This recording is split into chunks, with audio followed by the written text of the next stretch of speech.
काम सुख का चिंतन करे वही धुंधकारी है। पापी जिसके जीवन में धर्म नहीं करते हैं और काम सुख और सुख को स्थान दे दे वही धुंधकारी है। धुंधकारी सयाना हो जाता है और वेश्याओं में फंस गया। वेश्या किसे कहते हैं? वेश्या किसे कहते हैं? शब्द स्पर्श रूप रस और तत्व के ये 5 विषय बताए गए हैं। धुंधकारी स्नान तो करता ही नहीं था।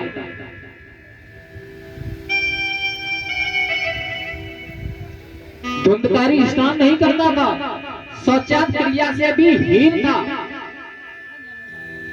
वो अपने कामी था और स्नान करता था तो लेकिन न करने के बराबर।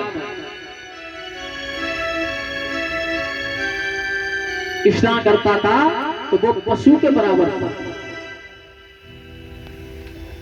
स्नान शरीर स्वच्छ के लिए स्नान करने के बाद सेवा संध्या गायत्री न हो तो उसका कोई फल प्राप्त नहीं होता है। स्नान कितने प्रकार के होते हैं बताऊंगा आगे कथा में। हम स्नान कितने प्रकार के होते हैं देखिए। स्नान शास्त्रों के अनुसार कितने महाराज जी? 5 4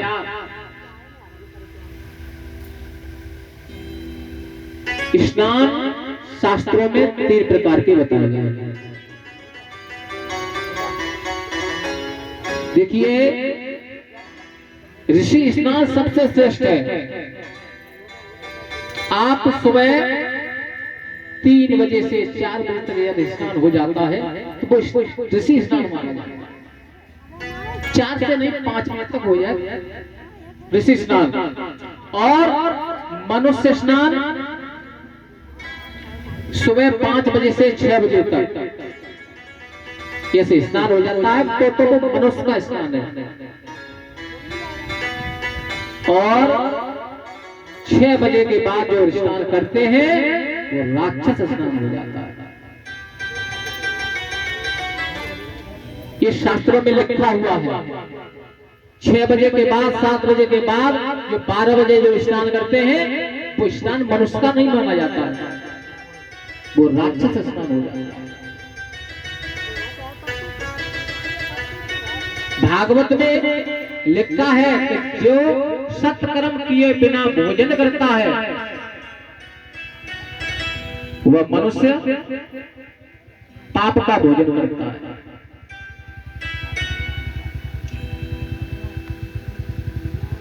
नहाने के बाद स्नान करने के बाद में जब तक मनुष्य भगवान का नाम नहीं लेगा तब तक भोजन नहीं करना चाहिए। बंधुओं, तन और मन को दंड दोगे तो पाप का क्षय होगा और पुण्य की वृद्धि होगी। दूसरे की भलाई करोगे तो पुण्य का उदय होगा। रामचरितमानस में लिखा है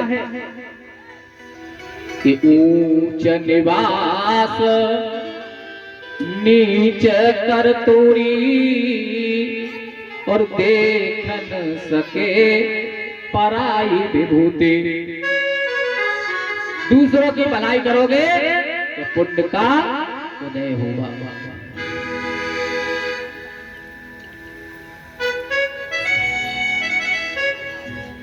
बंधुओं, मैं तो भैया से सभी माताओं से मैं निवेदन करूंगा, स्नान करने के बाद में भगवान का भजन करना चाहिए। आपको कितना सुंदर मनुष्य का जीवन दिया गया है।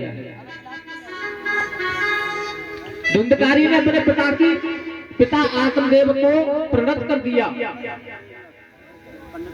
अतः दुखी होकर वह गोकर्ण के पास पहुंचा। एक दिन वेश्या को प्रसन्न करने के लिए अपनी मां से जेवर मांगने लगा। बेटा, मां ने कुएं में गिरकर प्राण त्याग किया। राजा का धन समझकर धुंधकारी को मार डाला। धुंधकारी को प्रेत योनि प्राप्त हो गई। देखिए प्रेत योनि किसे प्राप्त होती है? प्रेत योनि 5 प्रकार प्राणियों को प्राप्त होती है। अग्नि से जलकर मर जाता है तो उसे प्रेत योनि प्राप्त होगी। और दूसरा, यदि फांसी लगाकर कोई मर जाता है तो उसे प्रेत योनि प्राप्त होगी। और तीसरा है जल में डूबकर मर जाना, प्रेत योनि प्राप्त होगी। चौथा क्या है? सर्प के काटने से प्रेत योनि प्राप्त होगी। पांचवा, यदि पेड़ से गिरकर मर जाता है तो उसे प्रेत योनि प्राप्त होगी। धुंधकारी